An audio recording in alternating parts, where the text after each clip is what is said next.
శ్రీ అపీతుకుచాంబా సమేత అరుణాచలేశ్వరాయ నమః. ఓం నమో భగవతే శ్రీరమణాయ. ఓం సుందరేశాయ నమః. అరుణాచలమనుచు స్మరించు వారల అహము నిర్మూలింపుము అరుణాచల. శ్రీ శివనిధి శివాలయాలు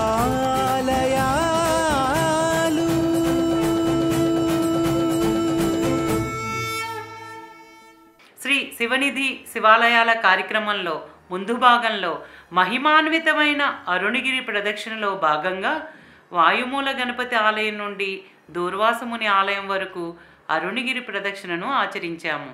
ఈ భాగంలో దూర్వాసముని ఆలయం నుండి ప్రదక్షిణను కొనసాగిద్దాం.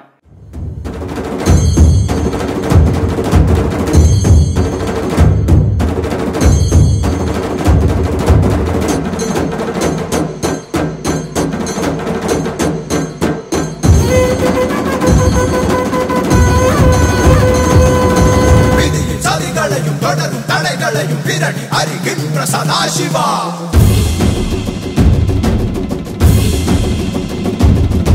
కరడు మురడాల వళిగ కెళతాలు కళకు వళి కొడుకు మహాశివ.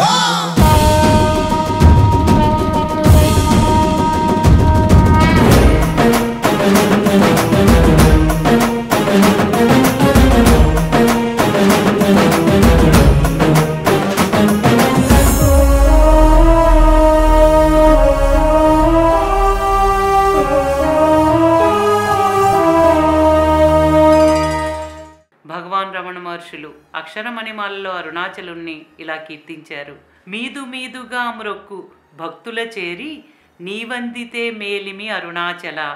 అంటే నిరుపేదలు అత్యంత దీనులను సదా కరుణించి ఘనకీర్తిని సంపాదించావయ్యా అరుణాచల అని పొగిడారు. అరుణగిరి ప్రదక్షిణా మార్గంలో వాసముంటున్న ఈ సాధువులను సన్యాసులను చూసినప్పుడల్లా ఆనాడు భగవాన్ కీర్తించిన ఈ ద్విపదను గుర్తు చేసుకున్న వారికి మనసు కరుగుక మానదు. అంటే నిరుపేదలు అతిదీనులు అనగా తిండి లేని వారు కాదు. ఎవరైతే అరుణాచలుడే సర్వస్వం అని ప్రేమతో కూడిన త్యాగంతో ఉన్నారో అలాంటి వారిని తన హక్కున చేర్చుకుని అనుగ్రహిస్తున్నారు అనడానికి సాక్ష్యంగా ఇంతమంది సాధువులను ఏ లోటు రాకుండా చూసుకుంటున్నారంటే అరుణాచలేశ్వరుని అనుగ్రహం ఎంతటిదో కదా.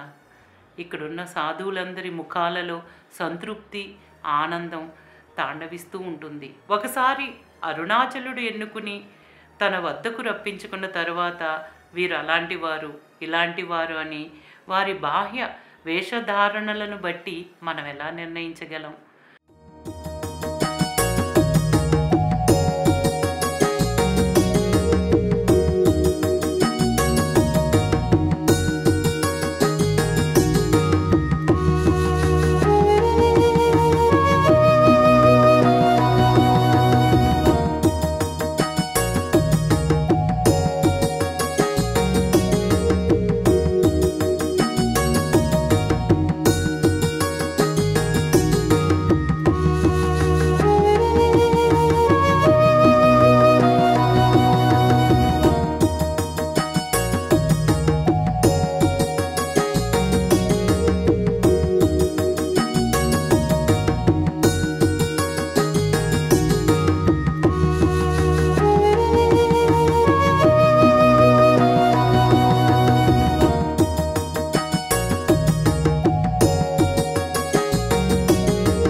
ప్రదక్షిణా మార్గంలో కొంచెం ముందుకు వెళుతుండగా రోడ్డుకి ఎడంవైపున అరుణగిరి చుట్టూ నెలకొని ఉన్న ప్రదోషపు నందీశ్వరులలో అరుణగిరిని దర్శిస్తూ ఉన్న మరొక నందీశ్వరుడు దర్శనమిస్తారు.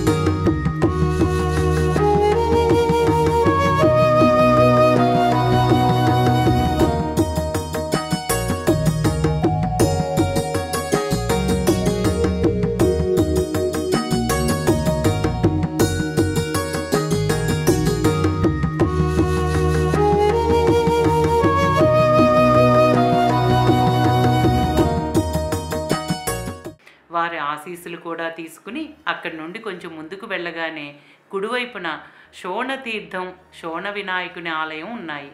ఈ శోణతీర్థం ఒడ్డున నందీశ్వరుడు ప్రత్యేక ఆకర్షణతో కొలువై ఉన్నారు.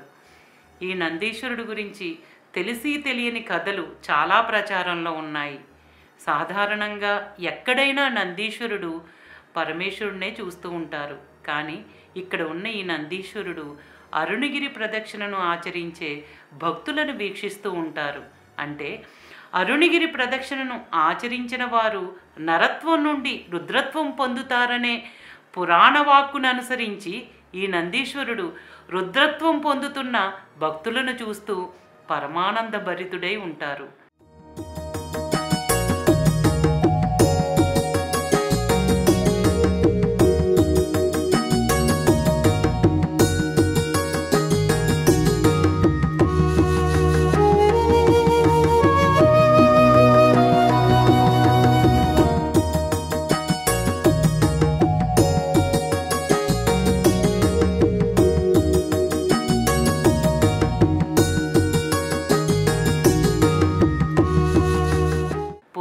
ఈ ప్రాంతంలో అరుణగిరి నుండి శోణ నది ప్రవహించేది. ప్రస్తుత కాలంలో శోణ నది అంతరించి శోణతీర్థంగా రూపాంతరం చెందింది. ఇక్కడ ఒక సంఘటనను గుర్తు చేసుకుందాం. ఒకసారి భగవాన్ విరూపాక్ష గుహలో ఉన్న సమయంలో భక్తులు తెచ్చిన ప్రసాదాలను స్వీకరించాల్సి వచ్చి రోజు తీసుకునే అల్పాహారం కంటే ఎక్కువ తీసుకున్నారు. అల్పాహారం ఎక్కువగా తినటం వల్ల ఆ రోజంతా ఏ ఆహారం భుజించకూడదని కడుపుకు కొంచెం విశ్రాంతినివ్వాలని నిర్ణయించుకున్నారు.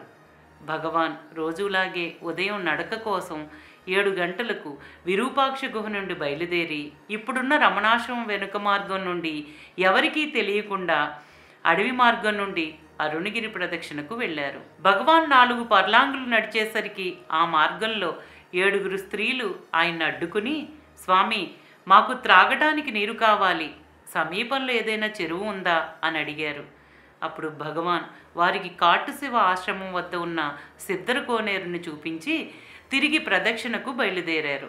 భగవాన్ ఈ శోణ నది సమీపానికి రాగానే ఆ 7 స్త్రీలు మళ్ళీ వారిని అడ్డగించి, ఓ స్వామి, ఇక్కడ ఇలా మిమ్మల్ని చూడడం మా అదృష్టమని వారి దగ్గర ఉన్న భోజనంలో కొంత భాగాన్ని భగవానికి సమర్పించారు. ఆ 7 స్త్రీలు వారు తెచ్చుకున్న ఆహారంలో కొంత భాగాన్ని ఒక ఆకు మీద భగవానికి వడ్డించారు. ఆకు మొత్తం వివిధ రకాల తినుబండారాలతో నిండిపోయింది. అతిథి సమర్పించే వాటిని తిరస్కరించడం మర్యాద కాదని భగవాన్ ఆ ఆహారాన్ని తినవలసి వచ్చింది. ఆ స్త్రీలందరి వద్ద ఒక పెద్ద గోనె సంచి ఉంది. వారు అడవిలో ఆకులు సేకరించడానికి వచ్చామని భగవాన్తో చెప్పారు. భగవాన్ వారిని చూసి, వీరు బహుశా విస్తరాకుల కోసం అడవిలో ఆకులను సేకరించడానికి వచ్చారని అనుకున్నారు.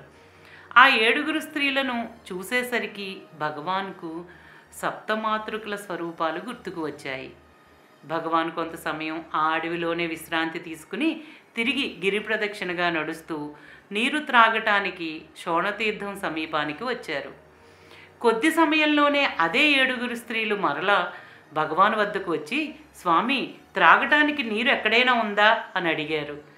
భగవాన్ వారికి శోణతీర్థాన్ని చూపించి మళ్ళీ ప్రదక్షిణకి బయలుదేరబోయారు. వారు భగవాన్ అడ్డగించి తమ వెంట తెచ్చుకున్న భోజనంలో కొంత భాగాన్ని పంచుకోవాలని భగవాన్ మళ్ళీ బలవంతం చేశారు. భగవాన్ యొక్క సమాధానం కోసం కూడా వేచి చూడకుండా ప్రతి ఒక్కరూ పొడి బియ్యంతో వండిన రకరకాల వంటకాలను భగవాన్కు వడ్డించారు. ఆ 7 స్త్రీలు ఆకులు కోయడానికి వచ్చామని చెప్పుకున్నప్పటికీ వారి సంచులలో ఆహార పదార్థాలు తప్ప మరేమీ లేనట్లు భగవానికి అనిపించింది. ఇక తప్పక వాటిని స్వీకరించి మళ్ళీ వస్తారేమోనని భగవాన్ వారి నుండి తప్పించుకోవాలనుకుని అడవి మార్గంలో గిరి ప్రదక్షిణను కొనసాగించారు. అలా పశ్చిమాన కుబేరలింగానికి ముందుగా ఉన్న ఎలుత్తు మండపం వద్ద ఎవరికీ కనిపించకుండా కొంతసేపు విశ్రాంతి తీసుకున్నారు. ఆనాడు 7 స్త్రీల రూపంలో వచ్చి భగవానికి భోజనం వడ్డించింది సప్తమాతృకులేనని భగవాన్ భక్తుల ప్రగాఢ విశ్వాసం. మనం అరుణగిరి ప్రదక్షిణలో భాగంగా ఎలుత్తు మండపం వద్దకు వెళ్ళినప్పుడు అప్పుడు అక్కడ భగవానికి ఏం జరిగిందో వివరించుకుందాం.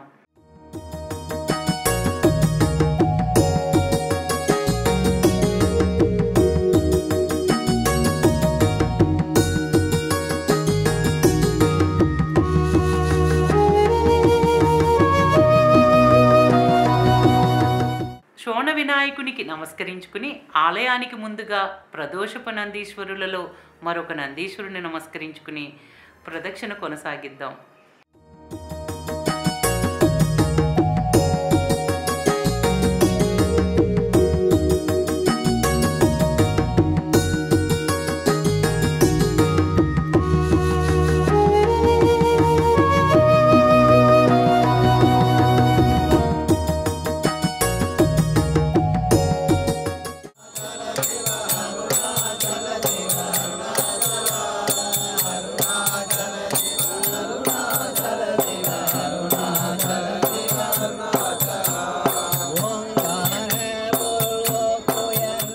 శోణతీర్థం నుండి అరుణగిరి ప్రదక్షిణా మార్గం ఇరువైపులా పెద్ద పెద్ద చెట్లతో ఎంతో రమణీయంగా ఉంటుంది. ప్రశాంతమైన వాతావరణం, ఆధ్యాత్మిక ఆలోచనలు తప్ప ఏ ఇతర ఆలోచనలు మనల్ని దరిచేరవు. కానీ దివ్యమైన అరుణగిరి ఆలోచనకి మించి మానవుల హృదయాన్ని స్వచ్ఛమైన ఎరుకతో అంటే జ్ఞానాగ్నితో నింపుతుంది. అరుణగిరి జ్ఞానకాంతితో నిండిపోయి పరమేశ్వరుని చిహ్నంగా నిలిచి ఆధ్యాత్మిక గుర్తింపును పొంది సాధకునికి అంతర్గత గురువుగా మార్గనిర్దేశం చేస్తుంది. అరుణగిరి యొక్క భౌతిక లక్షణాలు, పరమేశ్వరుని యొక్క లక్షణాలు మనలో లోతైన ఉన్నతమైన భావోద్వేగాలను ఉత్తేజపరుస్తాయి. అరుణగిరి యొక్క శక్తి మనలో నిద్రాణమై ఉన్న బలాన్ని, ఆత్మవిశ్వాసాన్ని, దయాగుణాన్ని ప్రేరేపిస్తుంది.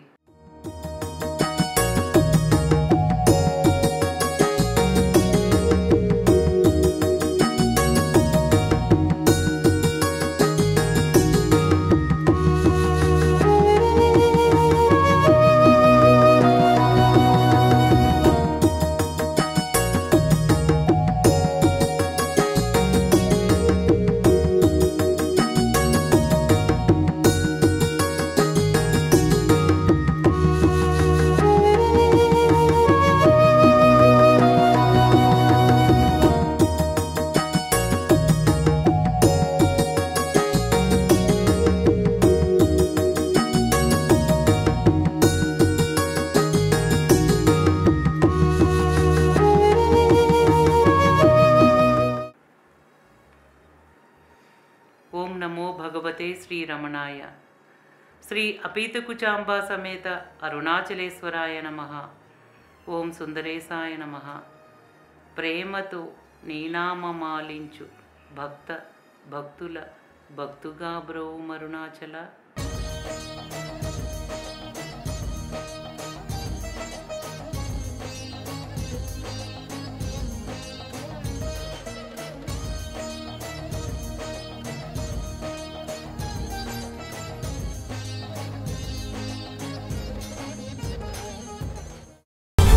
శ్రీ